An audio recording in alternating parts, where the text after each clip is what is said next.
So what I'm going to do is I'm going to give my 5 surprises and my 5 disappointments. Let's start with my surprises. Number 4, I have the Lions. Number 5, I have the Lions. Now, calm down. I know the Lions are 1-5. But the Lions are 1-5 because they can't close out games. Their offense has been, now these last 2 weeks is pretty bad, but this offense is one of the top scoring offenses. Surprisingly, again, they just can't finish games.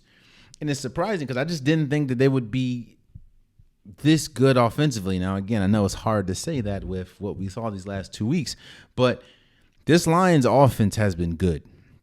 Very good. And that has been shocking to me because, again, Swift has been in and out the lineup. You still have Jared Goff, and we don't know what he's gonna, I don't know. It's been different. It's been good. Minus the last 2 weeks. So I have the Lions number 5. Number 4, I have the Chiefs. Now, I know they were going to be good. I knew they were going to be good. I just didn't think they would. Losing a we see what's going on with the Green Bay Packers when they lost their number 1 receiver. Losing your number 1 receiver usually is a regression in the offense. Not saying that it's just going to be completely terrible, but usually it's regress. Players are going to have to step up and be what they're not used to being, which is number 1, which now you're going to see double coverages and stuff like that. The Chiefs' offense looks better than it did with Tyreek Hill. Now, that's no disrespect to Tyreek Hill. We know how good Tyreek Hill is still one of the best wide receivers in the league.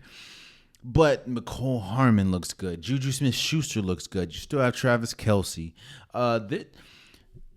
This team is so good. You're forgetting that Sky Moore hasn't really looked that good at all.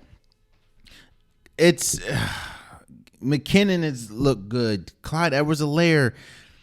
This Chiefs team looks, especially offensive, looks a lot better than they did even with Tyreek Hill. Maybe that's because you have to swing the ball around, but again, the Chiefs look drastically different after losing their number 1 receiver than the Packers did, and they look almost better than they did. Actually, statistically, I think they are better now than they were with Tyreek Hill last year. So that's why they're number 4. Number 3, I have the NFC East outside of Washington. Yo, the NFC East, bro. You have the Philadelphia Eagles that are undefeated. You have the Giants that are 5-1, 6-1, 6-1, and you have the Cowboys that are 5-2. Now, you also have the Commanders that are like 2-something or 3-4. But the NFC East, it's the mantra of the NFC least they have not been good for the past few years. But they are arguably, actually, it's not arguably, this is the best division in football right now. If you just look at record, this is the best division in football.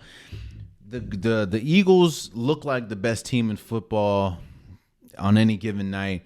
The Cowboys look like they may have the best unit in their defensive unit, and the Giants are 6-1. Like, there's ain't nothing you could talk about. Like this, the NFC East now, yes, we still have the Commanders, but the NFC East has been shocking to me, especially when going into the season, there was huge question marks with this Cowboys team and what would they look like after losing, a lot of their offensive line after losing, Amari Cooper.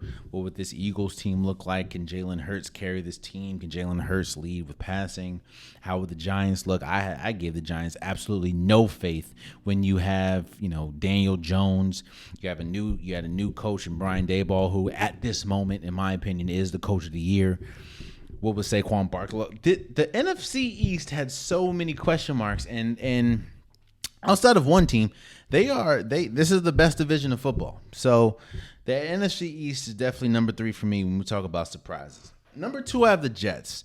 Now, yes, I understand that losing Breece Hall is huge, losing Vera Tucker's huge, but nobody thought that this team was going to be 5-2. You know what it is?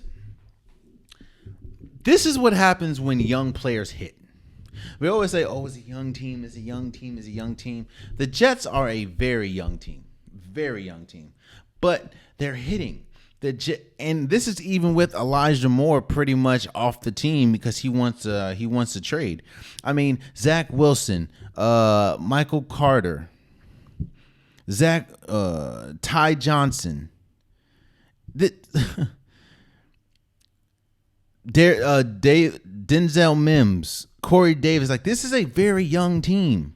Lamarcus Jordan. Well, Lamarcus Jordan is not young, but Jordan Whitehead. Like, this is a young team. Quentin Williams, DJ Reed, CJ Mosley, Quan Alexander. Bro, like this. Well, Quan Alexander's not that young, but these are young players hitting.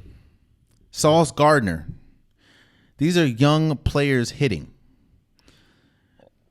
And this I am shocked, bro. I thought that, especially now, I didn't think they were going to be this good even if he never got hurt, but especially with Zach Wilson getting hurt with the whole ACL thing in the beginning of the season, I thought it was over for this team. And it's not, man. The Jets are really good.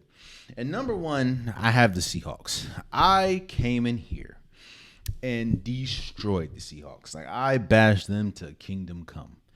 I had no faith in the Seahawks. I said that this was going to be one of, if not the worst team. I said that trading Russell Wilson was one of the dumbest decisions they could have made. I said you're going to see just how bad this team is without Russell Wilson. I said everything under the blue hill. And at this very moment, the Seahawks are 4-3. And the Broncos are sitting at a whopping 2-5. The Seahawks, if it wasn't for Brian Daboll, I would have Pete Carroll as coach of the year.